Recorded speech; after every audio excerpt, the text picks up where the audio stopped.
It's reported that American broadcaster ESPN wants to host the event in London on January the 29th, around 1 month before the election of the new head of the World Football governing body is announced in Zurich. Let's cross now to our correspondent Dan Whitehead, who is in London. Welcome, Dan. For starters, we have the 5 candidates. What more do we know about this TV debate? Well, it's emerged yesterday on the Sporting Intelligence website. It's understood that an ESPN network spokesperson told Reuters in an email that the purpose of the debate was to provide a forum for open, transparent discussion about the future governance of the sport ahead of what ESPN called the election of the most powerful person in global football. What we do know is that ESPN wants to host this debate live on TV in London on the 29th of January. That'll be just shy of a month before the announcement, as you say, of the next FIFA president, which will take place in Zurich. We do not know exactly what the format will be for this debate. That'll be formalised if and when this debate goes ahead and they hear back from the 5 candidates. Of course, last May, at a previous FIFA election, they did try to get a televised debate. That fell through when Sepp Blatter didn't want to push ahead with the debate. Just to remind you, though, who those 5 candidates are.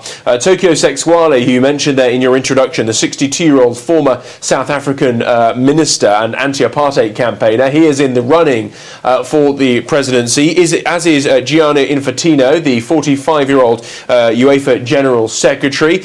Prince Ali bin Al Hussein, 39-year-old, the youngest contender out of the 5. He is the president of Jordan's Football Association.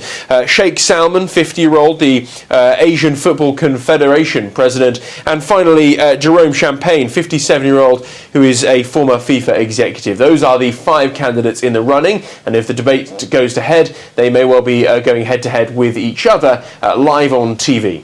So has anyone confirmed that they will attend? What does FIFA say? Well, we have heard this morning from Tokyo Sexwale's office in South Africa that he has indeed received the invitation from ESPN, but there is no further comment from him as to whether or not his schedule will allow him to attend.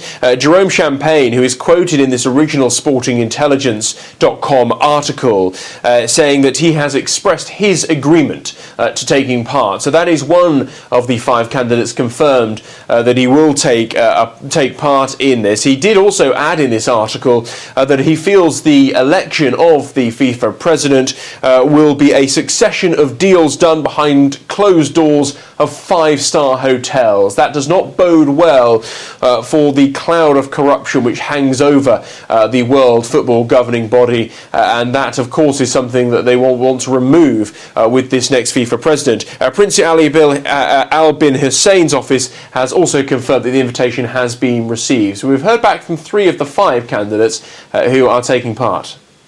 Dan, I'm going to ask you to take a shot in the dark, maybe put your head on the block. Do we have any front runners for to actually win the presidential election? It's not the richest guy, is it?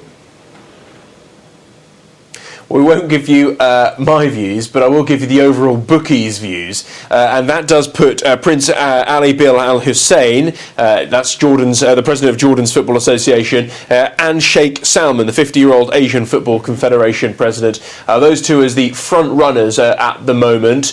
Tokyo Sexwale is by no means at the back of the race. They all have a strong chance of being elected. They are all publishing their manifestos currently. A couple of them have already done so, including Tokyo Sexwale, their manifesto of what they hope to achieve if they win the presidency, but not all of the 5 have done that yet. They will do that in the coming weeks before that election takes place on Friday the 26th of February in Zurich.